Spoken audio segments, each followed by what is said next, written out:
आज हम एक्सरसाइज 3.3 करने वाले हैं एनसीईआरटी 10th क्लास का। और इससे पहले मैंने आप लोगों को सब्स्टिट्यूशन मेथड और एलिमिनेशन मेथड करवा दिया है, तो आप वो वीडियो ज़रूर देखें, क्योंकि अगर आप लोगों को सब्स्टिट्यूशन और एलिमिनेशन मेथड नहीं आए तो जो अब मैं क्वेश्चन करवाने वाला हूँ वो आप लोगों को नहीं आएगा। सो दैट आप लोग वो वीडियो ज़रूर देखें। मैं उसका लिंक डिस्क्रिप्शन बॉक्स में भी दे दूंगा, सो दैट आप लोग पहले वीडियो देख लें, आफ्टर दैट ये लेक्चर देखें, ठीक है। सो दैट अब देखो, फर्स्ट क्वेश्चन मैं आप लोगों को नहीं समझा रही इस एक्सरसाइज में, क्योंकि पहले क्वेश्चन में डायरेक्टली 2 इक्वेशन गिवन है और आपको सब्स्टिट्यूशन मेथड से सॉल्व करना है। हालांकि मैंने वीडियो में भी 2-3 क्वेश्चंस एग्जांपल लेकर समझाया है, तो आपने अगर वो देख लिया तो आप फर्स्ट क्वेश्चन के सारे पार्ट ऑलरेडी कर दोगे। फिर भी अगर थोड़ा बहुत अगर कोई डाउट रह जाते तो इस जो भी मैं अभी आगे क्वेश्चंस करवाने वाला हूँ उससे आपके डाउट क्लियर हो जाएंगे, ठीक है। तो फर्स्ट क्वेश्चन के जितने भी पार्ट आप लोग खुद करोगे, ठीक है। नाउ क्वेश्चन नंबर 2 डायरेक्टली लिखा है मैंने। तो देखो क्वेश्चन नंबर 2 क्या है, आपको 2 इक्वेशन गिवन है। आफ्टर दैट दोनों इक्वेशन को सॉल्व करके एक्स वाई की वैल्यू फाइंड करने के बाद आपको एम की वैल्यू फाइंड करनी है, क्योंकि आपके अगर इन दोनों इक्वेशन से एक्स वाई की वैल्यू आ गई, आप यहाँ पुट कर दो, एम की वैल्यू आ जाएगी, ठीक है। तो हमें यूजिंग सब्स्टिट्यूशन मेथड इन दोनों इक्वेशंस को सॉल्व करना है। तो देखो सबसे पहले क्या करना है, ये इक्वेशन गिवन है आपको,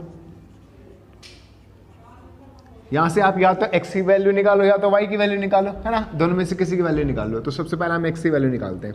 तो एक्स वाले टर्म को इधर ही रहने देते हैं, इसको इधर भेजते हैं, और x निकालना है सिर्फ, तो x a2 मल्टीप्लाई में तो उसको भी इधर भेजना पड़ेगा। सिर्फ x इधर होना चाहिए, बाकी सबको इधर भेजना 1 by 1। तो पहले x वाले के साथ जो नंबर है उसको उसी के साथ रहने दो, बाकी सबको इधर भेजो। आफ्टर दैट 2 मल्टीप्लाई में इधर आगे डिवाइड। अब ये x की वैल्यू आ गई, इस x की वैल्यू को हम इस वाले इक्वेशन में पुट करेंगे, ठीक है। देखो क्या करना है, तो ये हमारी फर्स्ट इक्वेशन है, ठीक है। तो देखो ये हमारी इक्वेशन है, दूसरी -24। याद रखना, अगर आपने फर्स्ट वाले से x की वैल्यू निकाली तो आप दूसरे में पुट करोगे, और अगर आपने दूसरे वाले इक्वेशन से x की वैल्यू निकाली तो फर्स्ट वाले में पुट करोगे।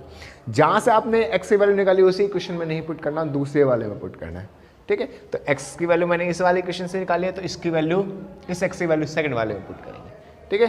ओके, सो दैट 2 और x की वैल्यू कितनी है, ये x की वैल्यू है, ये इस x की जगह पे जिसकी वैल्यू वो, सो दैट 11 - 3y अपॉन 2 ये आ गया।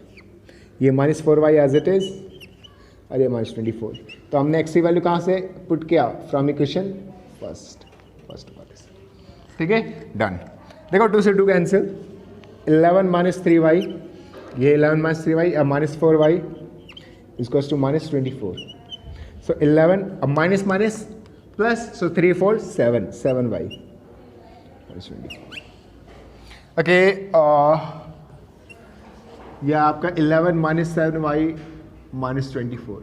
तो सबसे पहले y की वैल्यू निकालनी है, तो y वाले टर्म को इधर छोड़ो, नंबर को इधर भेजो, कितना आएगा -24 - 11, so that -7y is equals to -35। Minus से minus cancel, y is equals to ये 7 मल्टीप्लाई में इधर आके डिवाइड, कितना आ गया 5, y की वैल्यू 5। अब y की वैल्यू कहाँ पुट करनी है, फर्स्ट वाले, ठीक है, जहाँ से आपने x निकाला। तो x कितना है आपका, ये है, यहाँ पुट कर दो। सो 11 - 3 इंटू वाई की जगह पे 5, so that 11 - 15 upon 2, this would be -4 upon 2, cancel करके -2, ये आ गई आपकी y की वैल्यू, सॉरी x की वैल्यू। इस तरीके से आपकी x और y की वैल्यू आ जाएगी। सब्स्टिट्यूशन मेथड लगाया हमने, x और y की वैल्यू निकाली। अब x y की वैल्यू निकालने के बाद आपको यहाँ पुट करना है और m की वैल्यू निकालनी है। तो देखो क्या है हमारा, y is equals to mx plus 3, y की वैल्यू कितनी है 5, m I don't know, and x की वैल्यू -2 प्लस 3, ये 3 प्लस में इधर आके माइनस। देखो जो वैल्यू आपको फाइंड करनी है ना उसको मूव नहीं करना, हमें m की वैल्यू फाइंड करनी है, इसको यही रहने दो 3। दूसरा नंबर जो उधर भेजो, इधर से इधर भेजना है तो इधर से इधर से भेजना है इधर। जिस वेरिएबल की वैल्यू फाइंड करनी है उसको मूव नहीं करते, बस हमें m निकालना है, इसको मूव मत करो, बाकी सारी चीज़ों को इधर भेजो। तो कितना है 2 -2m, अब ये -2 इसके साथ m के साथ मल्टीप्लाई में इधर आके डिवाइड, कितना आएगा -1, है ना, 2 1 2। इस तरीके से आपके m की वैल्यू आएगी। ओके, नेक्स्ट क्वेश्चन करते हैं आप, क्वेश्चन नंबर 3। ये देखो क्वेश्चन नंबर 3 में लिखा हुआ है कि जितने भी क्वेश्चन है उसे हमें सब्स्टिट्यूशन मेथड से करने हैं। तो क्वेश्चन नंबर 3 का फर्स्ट पार्ट लिखा है मैंने और सारे क्वेश्चन को ही सब्स्टिट्यूशन मेथड से करना है। फर्स्ट पार्ट देखो क्वेश्चन नंबर 3 का फर्स्ट क्या है, the difference between two number is 26। दो नंबर है, ठीक है, उनका डिफरेंस 26 है and one number is 3 times the other. First of all आपके जो इक्वेशन है वो दो वेरिएबल वाले हैं, तो आपको पहले ये समझना है कि जो दो चीज़ें उन्होंने दे रखी है वो क्या है। मैं आपको पहले भी समझा चुका हूँ कि हमें ये देखना होता है कि हमें फाइंड क्या करना है। जो भी हमें फाइंड करना होता है वही हमारे एक्स और वाई होते हैं। दो वेरिएबल माना, एक को एक्स और एक को वाई।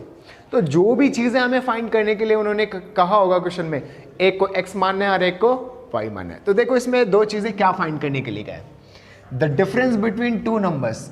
दो नंबर है, हमें नहीं पता कौन से दो नंबर्स हैं। One number is 3 times the other.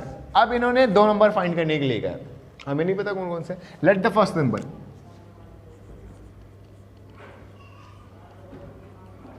First number हमने मान लिया लेट से x, है ना, ये सॉल्यूशन नंबर। हमने फर्स्ट नंबर का x मान लिया। सेकंड नंबर क्या है, लेट से सेकंड नंबर इज y। हमने दो नंबर मान लिया, एक है x और एक है y। ओके, अब क्वेश्चन पढ़ते हैं। Difference between the numbers. Difference का मतलब अगर हम उन दोनों को सब्ट्रैक्ट करें तो कितना आएगा, 26। डिफरेंस उन दोनों को माइनस करने के बाद कितना आएगा, 26। सो अकॉर्डिंग टू क्वेश्चन क्या है, ठीक है, डिफरेंस ऑफ टू नंबर कितना दे रखा है,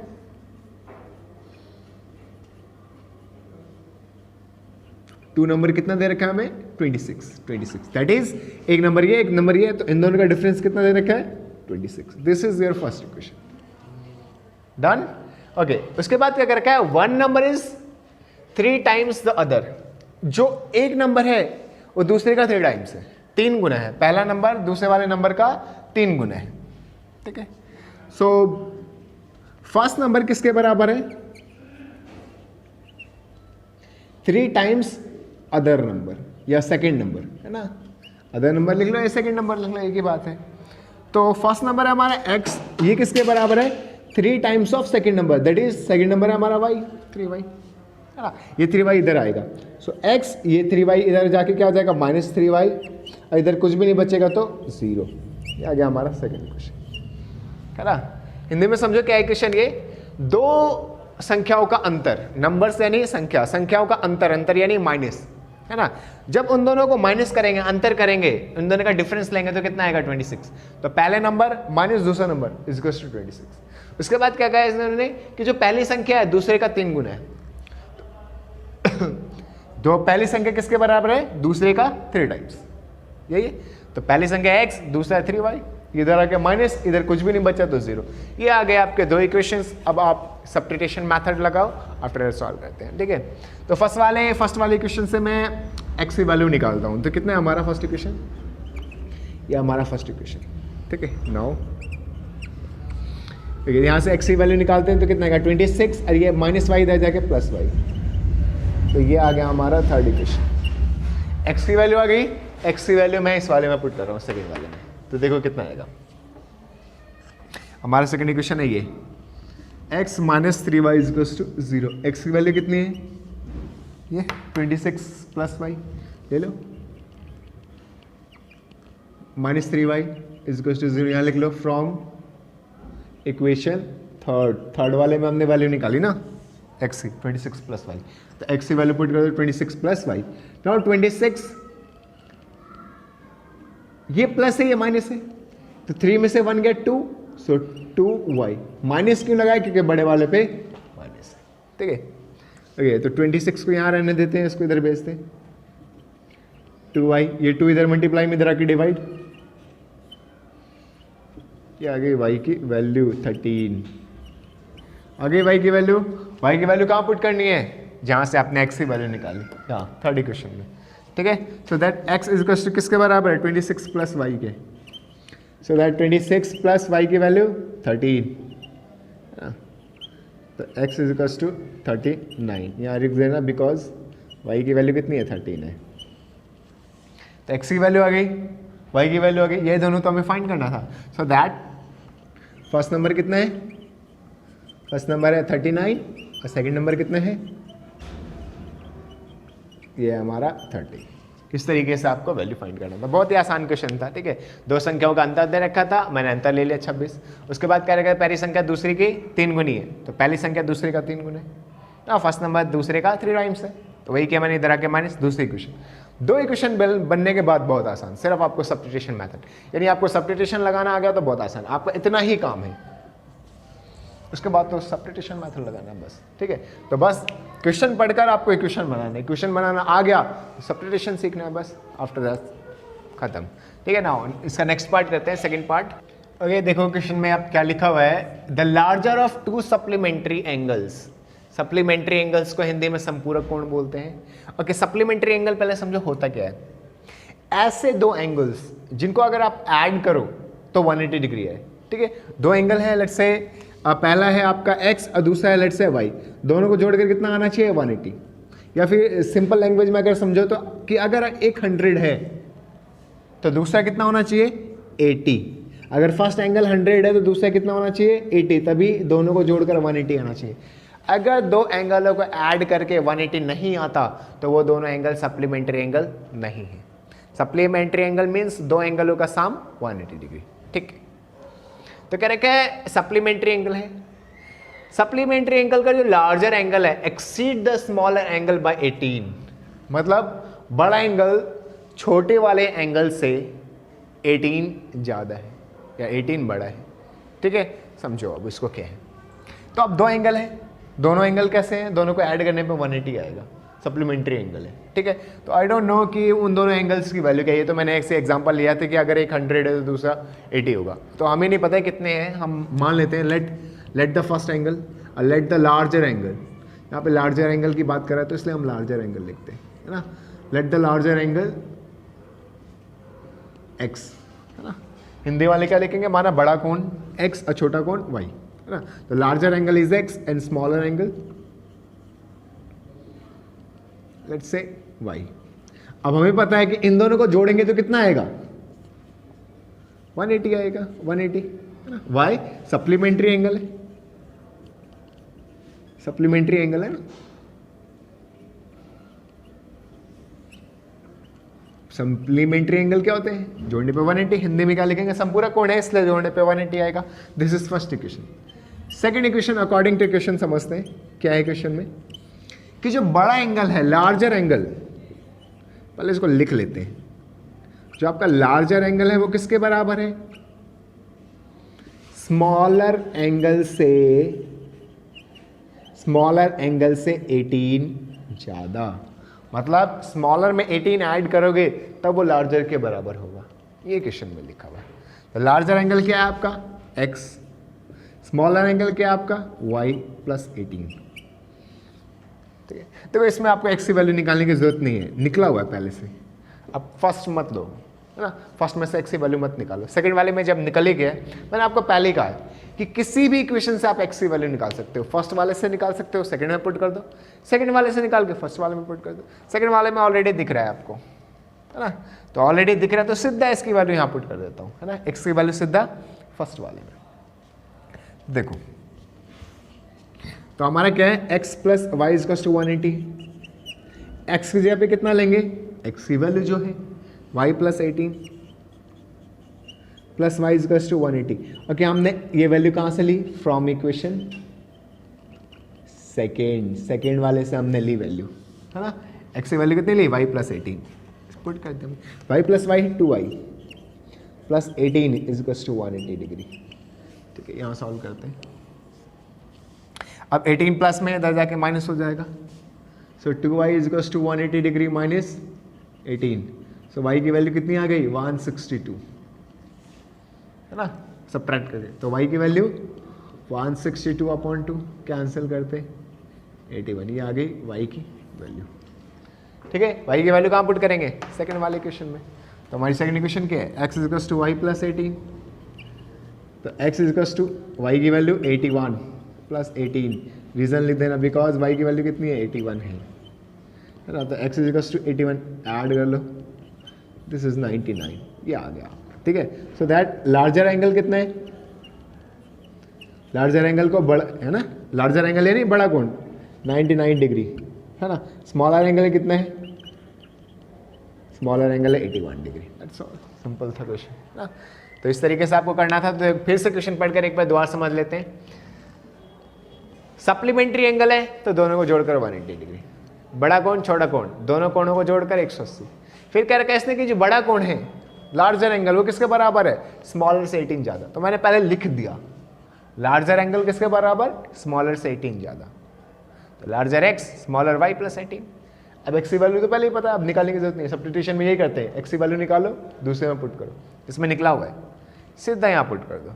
तो मैंने पहले यहाँ लिख लिया इसको और x की वैल्यू पुट कर दी, ये देखो ठीक है। अरे y की वैल्यू निकालो, ठीक है। ये आपका क्वेश्चन नंबर 3 का सेकंड पार्ट था। अब थर्ड पार्ट से देखो क्या लिखा हुआ है क्वेश्चन में, the coach of a cricket team buy 7 bats and 6 balls. ठीक है, तो एक चीज़ समझो, देखो यहाँ पे मान लो बैट्स हैं 6 बैट्स हैं और जो एक बैट की कीमत है लेट्स से 500 है। तो अगर एक बैट 500 का है, 6 बैट लिए, तो हमारे पास टोटल अमाउंट कितना आ गया, 3000 रुपीज़।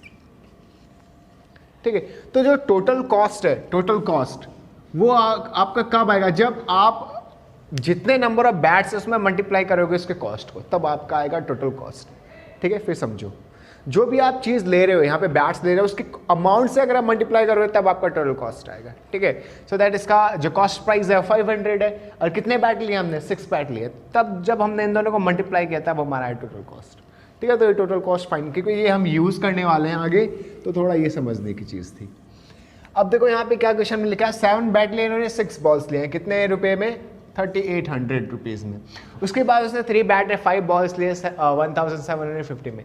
तो मुझे फाइंड करने किसका कॉस्ट फाइंड करना है, बैटर बॉल का। तो जो आपको फाइंड करना है वो x और y लेना है। ठीक है, तो हमें कॉस्ट फाइंड करना है, find the cost of each bat and ball. Okay, let the cost of bat,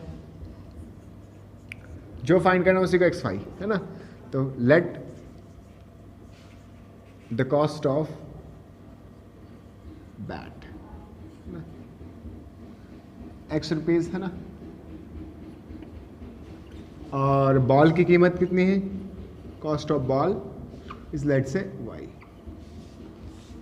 कितने बैट लिए उसने, 7 बैट, तो 7 बैट और इसका कॉस्ट x, तो 7x। कितने बॉल लिए उसने, 6 बॉल, तो 6 और इसकी कीमत y। ये है टोटल बैट की कीमत और ये है टोटल बॉल की कीमत। जब दोनों को मिलाएंगे तो उसने कितने रुपए का लिया, 3800 रुपीज़। तो ये समझो आप, ये समझने की चीज़ थी इसके अंदर, इसलिए मैंने आपको पहले वही बताया, जितने बैट लिए मल्टीप्लाई उसका कॉस्ट प्राइस, तब आएगा आपका टोटल कॉस्ट। तो ये है टोटल कॉस्ट बैट का और ये है टोटल कॉस्ट बॉल का, दोनों को कंबाइन करेंगे 3800। ठीक है, this is your first equation. After that question में क्या लिखा है इसने, 3 बैट बाद में खरीदे और कितने बॉल्स, 5 बॉल्स, दोनों को मिला के कितने का, ये आ गया आपकी सेकंड इक्वेशन। ठीक है, तो इस तरीके से आपके 2 इक्वेशंस आए। आपको सब्स्टिट्यूशन मेथड लगाना है तो किसी एक इक्वेशन से आप x की वैल्यू फाइंड कर लो। ठीक है, तो मैं फर्स्ट वाले से फाइंड कर रहा हूं, देखो 3800। ठीक है, तो सबसे पहले x की वैल्यू निकालनी है, तो 6y को उधर भेजते हैं और x निकालना है, तो ये इधर आके डिवाइड, ये आ गया आपकी x की वैल्यू। उसके बाद क्या करते हैं, x की वैल्यू सेकंड वाले में पुट करेंगे, लिख देते हैं यहाँ पे, इसको थर्ड इक्वेशन मान लेते हैं, इसको थर्ड इक्वेशन मान लेते हैं, यहाँ पुट कर देते हैं इसको। ये हमारी इक्वेशन है 3x plus 5y equals to 1750। तो 3 और x की जगह पर इसकी वैल्यू, ये वैल्यू, तो कितना आया 3800 माइनस 6y अपॉन 7 और ये प्लस 5y। ओके, देखो हर बार कैंसिल हो जाता है ये इस बार कैंसिल नहीं हो रहा, तो इसको थोड़ा सही से आपको सॉल्व करना है। देखो पहले मल्टीप्लाई कर लो, ये इसके साथ मल्टीप्लाई कर लो, तो कितना आ गया 0 0 8 3 जा कैरी 2 3 3 जा 9 और 1, ये आ गया माइनस 6 3 जा 18y अपॉन 7। इसके नीचे कुछ नहीं है तो 1 ले लो और ये आ गया। ठीक है, एलसीएम लेते हैं हम, तो आ गया 11400 माइनस 18y प्लस 5 7 जा 35 इक्वल्स टू 1750।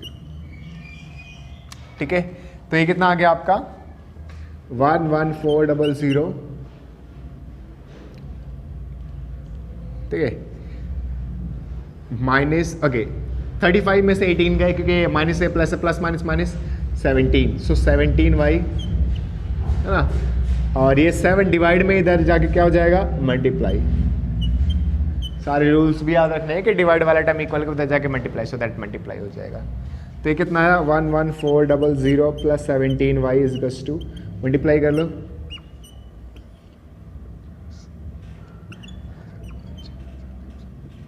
ओके 12,250 है ना, ये इधर जाके माइनस हो जाएगा, तो 17y इज टू, सो 17y is to minus 11,400, so this would be 17y is equals to, subtract कर लो,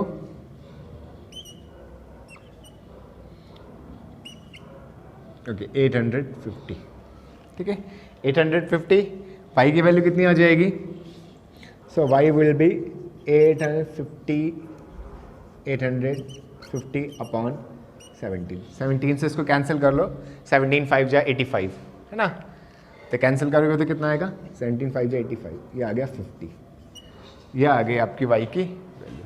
ठीक है, तो दैट इस तरीके से आपकी वैल्यू आ गई, तो y की वैल्यू 50 आ गया। अब y की वैल्यू कहाँ पुट करनी है, इस x वाले में, तो देखो यहाँ पे जगह नहीं है, मैं यहाँ सॉल्व कर देता हूँ साइड में। सो x विड बी 3800 माइनस 6 इंटू वाई की value 50 upon 7, so 3800 minus 300 upon 7, so 3500 upon 7, this would B 500, तो ये आ गया एक्स की वैल्यू। तो इस तरीके से आपकी एक्स की वैल्यू, ओके एक्स क्या माना था आपने, कॉस्ट ऑफ बैट, तो बैट की कीमत है 500 और बॉल की कीमत है 50 रुपीज़, तो इस तरीके से आपके बैट और बॉल की कीमत है। ठीक है, तो लिख दो कॉस्ट प्राइस ऑफ बैट कितना 500 और cost price of ball is your 50 rupees, that's your answer. ठीक है, ये थोड़ा डिफिकल्ट था क्योंकि हर बार हम सब्स्टिट्यूशन लगाते तो यहाँ पे कैंसिल हो जाता था, इस बार ये कैंसिल नहीं हुआ, तो आपको समझना है, पहले ये मल्टीप्लाई हुआ, फिर हमने एलसीएम लिया और फर्दर सॉल्व किया। ठीक है, तो ये थोड़ा सा अलग था अब तक जितने भी हमने सब्स्टिट्यूशन मेथड लगाया, बट आसान था। ठीक है, ओके नेक्स्ट पार्ट करते हैं, इसका फोर्थ पार्ट। ओके, अब देखो इसका फोर्थ पार्ट देखते हैं। ठीक है, देखो क्वेश्चन क्या है, the taxi charge in a city consists of a fixed charge together with the charge for the distance covered। दो टाइप के ये चार्ज लगा रहे हैं टैक्सी वाले, फर्स्ट आपका फिक्स्ड चार्ज और उसके बाद जितना भी वो किलोमीटर चलेंगे उसका अलग से चार्ज, यानी एक फिक्स चार्ज है, आप गाड़ी में बैठते ही उनका एक फिक्स चार्ज लग जाएगा, उसके बाद वो जितने भी किलोमीटर चलेंगे 2 किलोमीटर 3 किलोमीटर उसका अलग कॉस्ट, यानी दो टाइप के कॉस्ट है, एक पर किलोमीटर चार्ज है, एक फिक्स चार्ज है। ठीक है, for a distance of 10 kilometre the charge paid is 105, 10 kilometre चलते हैं 105 रुपये, 15 किलोमीटर चलते हैं तो 155 रुपये। ठीक है, 155।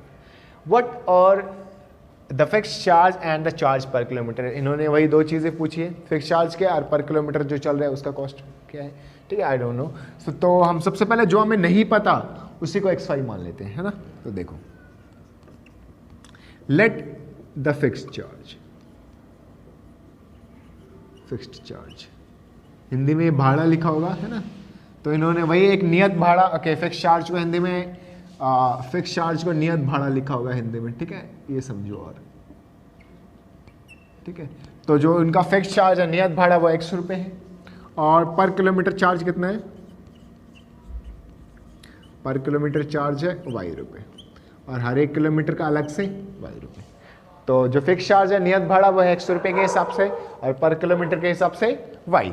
ओके, क्वेश्चन में क्या लिखा है कि वो जब 10 किलोमीटर चलता है, देखो फिक्स चार्ज तो उसको देना ही है, फिक्स चार्ज तो उसको देना ही है according to question, fix charge तो उसे देना ही है, प्लस हर एक किलोमीटर का अलग देना है। तो कितने किलोमीटर चला वो, 10 किलोमीटर, तो 10 किलोमीटर का 10y, 1 किलोमीटर का y है, तो 10 किलोमीटर का कितना होगा 10y, है ना। देखो 1 किलोमीटर का 1y, 2 किलोमीटर का 2, 3 किलोमीटर का 3y, है ना, तो 10 किलोमीटर का 10y, fix charge plus per kilometre charge is equals to 105।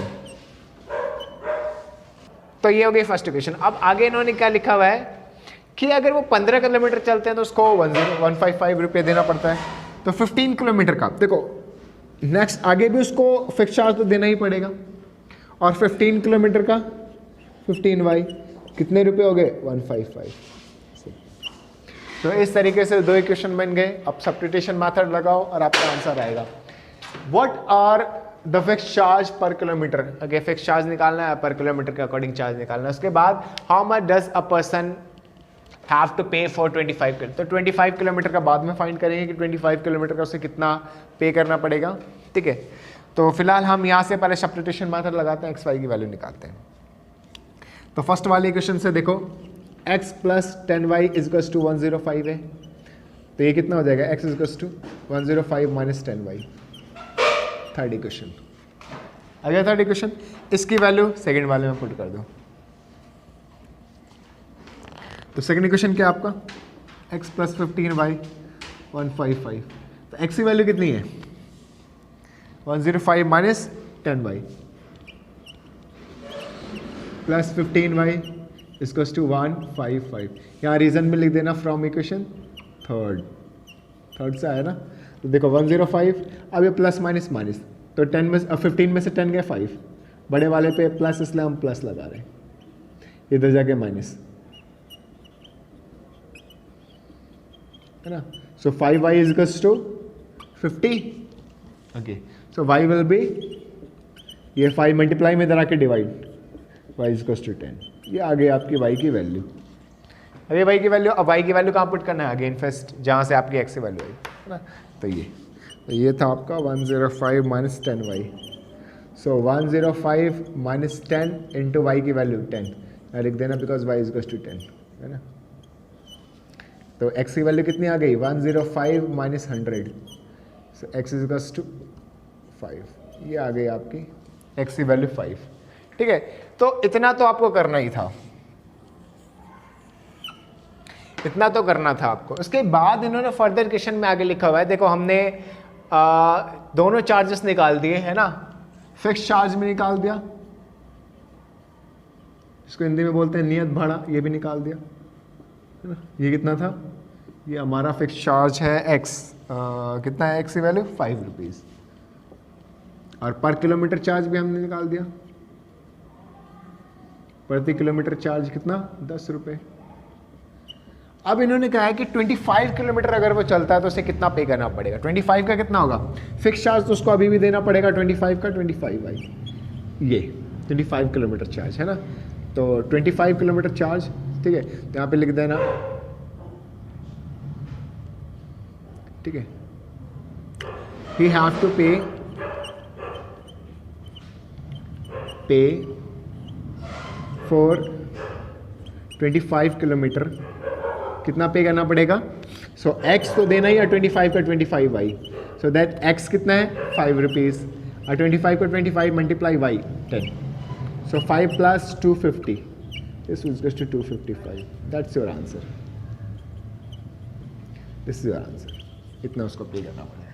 ठीक है, तो इस तरीके से आपको फोर्थ पार्ट करना था जो बहुत ही आसान था। नाउ फिफ्थ पार्ट कर, क्वेश्चन नंबर 3 का फिफ्थ पार्ट देखो। अब देखो क्वेश्चन में क्या लिखा हुआ है, a fraction becomes 9/11। Okay, fraction क्या होता है, फ्रैक्शन में दो चीजें होती है ना, पहले ये समझो आप। तो ये आपका एक फ्रैक्शन होता है जिसमें ये न्यूमरेटर है, ये जिसको हिंदी में अंश बोलेंगे है ना, और ये आपका डिनोमिनेटर जिसको हिंदी में हर बोलते हैं। तो हमारे फ्रैक्शन में दो चीज़ होती हैं, एक अंश एक हर, न्यूमरेटर और डिनोमिनेटर। तो इन्होंने क्वेश्चन में क्या लिखा है, एक फ्रैक्शन 9/11 हो जाता है if 2 is added to both numerator and denominator. अगर हम न्यूमरेटर और डिनोमिनेटर दोनों में 2 ऐड कर लेंगे तब हमारा 9/11 आएगा। ये क्वेश्चन ध्यान से देखना है क्योंकि आगे एक दो क्वेश्चन और हैं जो आपके फ्रैक्शन वाले हैं, तो बिल्कुल ऐसा ही होने वाला है जैसे ये है। ठीक है, इसलिए इस क्वेश्चन को अगर आप देखोगे तो जो नेक्स्ट एक्सरसाइज में फ्रैक्शन वाला क्वेश्चन अपने आप कर लोगे। ठीक है, इसलिए ध्यान से देखना। If 3 is added to both the numerator and denominator it becomes 5/6। अगर 3 ऐड कर देते हैं तो 5/6। Find the fraction. तो फ्रैक्शन फाइंड करने के लिए आपको न्यूमरेटर और डिनोमिनेटर फाइंड करना होगा। ठीक है, तो वही हमें फ्रैक्शन फाइंड करना है, इसका मतलब हमें न्यूमरेटर और डिनोमिनेटर फाइंड करना है, तो इसी को हम एक्स वाई मानते हैं. सो लेट द न्यूमरेटर, है ना, न्यूमरेटर क्या है, लेट न्यूमरेटर कितना है, numerator is x and denominator कितना है y. तो अंश x और हर y. अकॉर्डिंग टू क्वेश्चन क्या क्या है इसने कि अगर हम न्यूमरेटर में भी 2 ऐड कर दें और डिनोमिनेटर में भी 2 ऐड कर दें, अंश में भी 2 जोड़ दें और हर में, जैसे हमारा फ्रैक्शन क्या था, ये था. अब इसने कहा इसमें भी 2 जोड़ दो और इसमें भी 2 जोड़ दो, तो हमने वही किया, है ना. न्यूमरेटर में भी 2 ऐड कर दिया डिनोमिनेटर में, तो हमारा ये 9/11 बन जाता है. तो पहले इसको सॉल्व करके इक्वेशन बनाते हैं, आफ्टर दैट आगे पढ़ेंगे. देखो इसको जब भी ऐसा फ्रैक्शन वाला आ गया, नेक्स्ट एक्सरसाइज में भी है, उसमें भी यही करना है, ये इससे मल्टीप्लाई, ये इससे क्रॉस मल्टीप्लिकेशन, है ना. तो ये क्योंकि डिवाइड में इक्वल के इधर जाके मल्टीप्लाई, ये डिवाइड में इक्वल के इधर जाके मल्टीप्लाई, है ना. तो 11x + 2 से मल्टीप्लाई और ये डिवाइड में इक्वल के इधर जाके 9 से मल्टीप्लाई. दोनों डिवाइड को हमने इक्वल के उधर भेजा, ये 11 डिवाइड में था, इक्वल के इधर जाके मल्टीप्लाई, ये डिवाइड में था, इक्वल के इधर जाके मल्टीप्लाई. ठीक है, सॉल्व करो इसको. 11x + 22, ये 9y + 18. वेरिएबल्स को एक तरफ, नंबर्स को एक तरफ करते हैं. तो ये 11x, ये देखो ये इधर भेजो, वेरिएबल है ये, -9y क्योंकि प्लस में, 18 एज इट इज़ है, और ये 22 इक्वल के इधर जाएगा तो -22. तो ये कितना है, 11x - 9y = -4. ठीक है, ओके. एक काम करते हैं हम यहीं पे इसके x की वैल्यू निकाल लेते हैं. ठीक है, थोड़ा छोटा हो जाएगा. सो 11x ये इधर जाके -4 + 9y, सो x = -4 + 9y अपॉन 11. ये आ गई हमारी इक्वेशन. वैसे इक्वेशन तो हमारी यहीं पे आ गई है ये, बट मैंने यहाँ से x की वैल्यू भी निकाल ली साथ में. ठीक है, अब देखो सेकंड आगे बढ़ते हैं फर्दर. हमने सिर्फ यहाँ तक पढ़ा था. If 3 is added to both numerator और denominator, इस बार हमारा ये है फ्रैक्शन, इस बार हमें दोनों में 3 ऐड करना है. अगर हम दोनों में 3 ऐड करेंगे तब हमारा फ्रैक्शन 5/6 बन जाता है. ठीक है, इससे वही क्रॉस मल्टीप्लिकेशन, ये इधर जाके मल्टीप्लाई, ये इधर जाके मल्टीप्लाई, तब 6x + 18, ये 5y + 15. वेरिएबल्स को एक तरफ, ये इधर आके माइनस, कांस्टेंट को एक तरफ, ये प्लस में 18 इधर जाके माइनस, ये आ गया -3. अब हम क्या करेंगे, ये मान लो फर्स्ट. ठीक है, फर्स्ट वाली इक्वेशन मान लो. अब हम इसकी वैल्यू, इस x की वैल्यू यहाँ पुट करेंगे. तो 6x की जगह पे कितना, इसको सेकंड मान लो ना. तो x की जगह पे कितना, -4 है ना, और ये +9y अपॉन 11. x की वैल्यू पुट कर दे, x की वैल्यू -4 + 9y अपॉन 11, -5y = -3. इसको इरेज कर देता हूँ मैं.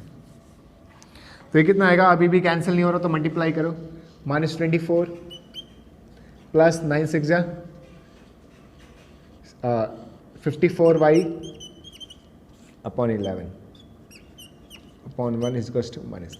ठीक है, ओके. अब देखो इससे आगे क्या करना है, आपको एलसीएम लेना है इन दोनों का. 11 और 1 का एलसीएम लेते हैं. So that this would B 11 and ये एज इट इज़ रहेंगे क्योंकि नीचे 11 ही है, तो ये वाला टर्म एज इट इज़ ही रहेगा. नाउ यहाँ पे 1 है, सो दैट 1 को 11 से डिवाइड करेंगे. सो 11 × 5 55y = -3. सो दैट -24, ये प्लस ये minus, so plus minus minus, so that 54 में से 55 गए, सो बी y, बड़े वाले पे माइनस है, सो दैट माइनस. ये इधर आके मल्टीप्लाई, डिवाइड वाला टर्म इक्वल को उधर जाके मल्टीप्लाई होता है, सो दैट -24 - y, ये इधर जाके मल्टीप्लाई, -33, और ये माइनस में इक्वल के इधर प्लस, ये इधर जाके प्लस, -y = 33, ये माइनस प्लस माइनस, 33 में से 24 गए, -9, माइनस से माइनस कैंसिल, y = 9. इस तरीके से y की वैल्यू आ गया. y की वैल्यू x वाले टर्म में यहाँ पुट कर दो. तो आपको क्या मिल जाएगा, x is to -4 + 9y/11। This would be -4 + 9 into Y की वैल्यू 9/11। So -4 + 81/11, this would be 77/11। Cancel 7, तो y x की वैल्यू कितनी आ गई, 7। अब आपकी x की वैल्यू आ गई, y की वैल्यू आ गई, फ्रैक्शन क्या बन जाएगा आपका, फ्रैक्शन यानी हिंदी में भिन्न। तो आपका जो भिन्न है वो क्या बन जाएगा, न्यूमरेटर अपॉन डिनोमिनेटर, अंश अपॉन हर। तो आपका अंश ये है ना, और हर ये, तो x आपका अंश है, numerator that is 7 upon denominator 9, that's your fraction. ये आपका आंसर, ठीक है। ओके, नेक्स्ट क्वेश्चन करते हैं। नाउ इसका 6th पार्ट करते हैं एक बार, क्वेश्चन नंबर 3 का 6th पार्ट, ठीक है। देखो क्वेश्चन में क्या लिखा हुआ है, 5 years hence, 5 साल बाद, the age of Jacob will be 3 times that of his son. 5 साल के बाद क्या होगी, उसके सन की जितनी भी एज होगा उसका 3 times किसके बराबर होगा, जैकब की एज का। और 5 years ago, 5 साल पहले, Jacob's age was 7 times that of his son. Okay, what are their ages, तो उनकी एजेस निकालनी है, किसकी किसकी एजेस, जैकब की और उसके सन की, ठीक है। सो हमें नहीं पता, तो let the age of Jacob, है ना, जैकब की एज कितनी होगी, लेट्स से x years, हमें नहीं पता कितनी है, और उसके सन की, जैकब्स सन एज कितनी होगी, या फिर एज ऑफ जैकब्स सन कितनी है, y years, ठीक है। तो जो आपको फाइंड करना हो एक्चुअली आपको वही x5 कंसीडर करना होता है। तो जैकब की आयु x वर्ष, उसके पुत्र की आयु y वर्ष, ठीक है। अब क्वेश्चन पढ़ो, अब क्वेश्चन में देखो क्या लिखा हुआ है। अकॉर्डिंग टू क्वेश्चन लिखा हुआ है कि 5 साल पहले, सॉरी 5 साल बाद, 5 साल के बाद उनकी एज कितनी होगी। मान लो अभी जैकब की एज अगर 30 है, तो 5 साल के बाद 35, 5 ऐड हो जाएगा, तो 5 years hence,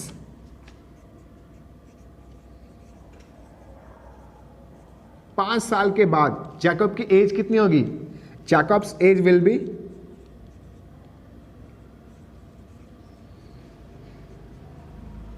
5 साल ज्यादा, है ना, ठीक है। And his son age will be 5 + 5, दोनों 5 साल बढ़ेंगे। ऐसा तो नहीं है कि एक बढ़ेगा एक नहीं बढ़ेगा, ऐसा नहीं है ना। 5 साल के बाद दोनों की एज इतनी हो जाएगी। अकॉर्डिंग टू क्वेश्चन क्या लिखा हुआ है, क्वेश्चन में लिखा है 5 साल के बाद जो उसकी एज है कितना है, 3 times, उसके सन से 3 times। तो जैकब की है इतनी, और उसके पुत्र की है कितनी, इतनी। मैंने पहले भी एज वाले क्वेश्चन करवाया है, मैंने आपको बताया था कि मल्टीप्लाई किधर करते हैं, जो छोटा होता है, बराबर करना है ना, इन दोनों को बराबर करना है। ये जैकब है, ये उसका पुत्र है, तो ये दोनों बराबर कब होंगे, जब पुत्र में मल्टीप्लाई करेगा, है ना। तो पुत्र 3 times, अभी तो ये बराबर नहीं है ना, ये जैकब की एज है, ये इसके पुत्र की, दोनों एज तो बराबर हो नहीं सकते, एक जैकब है एक उसके पुत्र है, दोनों बराबर कैसे हो सकते, नहीं हो सकते। तो छोटे वाले की तरफ मल्टीप्लाई करेंगे तब ये दोनों बराबर होंगे, है ना। ओके, सो x + 5 = 3y + 15। हमेशा आपको छोटे वाले की तरफ ही मल्टीप्लाई करना है, याद रखना, और ऐड भी छोटे वाले की तरफ ही जनरली ज़्यादा करते हैं। सो x + 5 = ओके, वेरिएबल्स को एक तरफ, 3y इधर जाके minus, so that this would be x - 3y = 10। ये आ गई फर्स्ट क्वेश्चन। नाउ अब आगे क्वेश्चन में क्या लिखा हुआ है, Jacobs as was 7 times that of his son, कब, 5 years ago। तो 5 years ago क्या होगा, 5 साल पहले जैकब्स एज was कितना था, 5 कम, ऑफ कोर्स 5 साल पहले की बात हो रही, तो 5 साल, अभी 30 है तो 5 साल पहले 25, 25 है ना, 5 कम। हिज सन एज कितना, ये भी 5 कम, फिर से वही अकॉर्डिंग टू क्वेश्चन, इसकी एज इतनी, इसके पुत्र की इतनी, कितना था, 7 times। 7 की तरफ मल्टीप्लाई करेंगे, छोटे की तरफ, सन की तरफ, इसलिए 7। सो x - 5 = फिर से वेरिएबल एक तरफ, ये इधर आके तो कितना हो जाएगा ये x minus 7y equals to minus 30 second. अब फर्स्ट वाले इक्वेशन से x की वैल्यू निकालेंगे, है ना, यही निकाल देता हूँ मैं, ये रह जाएगा प्लस, इसकी वैल्यू यहाँ पुट कर दो, x की वैल्यू पुट कर दो, कितनी है, इसको सेकेंड, चलो ठीक है, चलो इसको रहने ही देते हैं ना। तो x की वैल्यू कितनी है 10 plus 3y minus 7y equals to minus 30। यहाँ पे रीज़न लिख दो, बिकॉज जो आपकी x की वैल्यू कितनी है 10 प्लस 3y है ना। ओके, तो 10 प्लस ये minus 4y plus minus minus 10 को उधर भेज देंगे,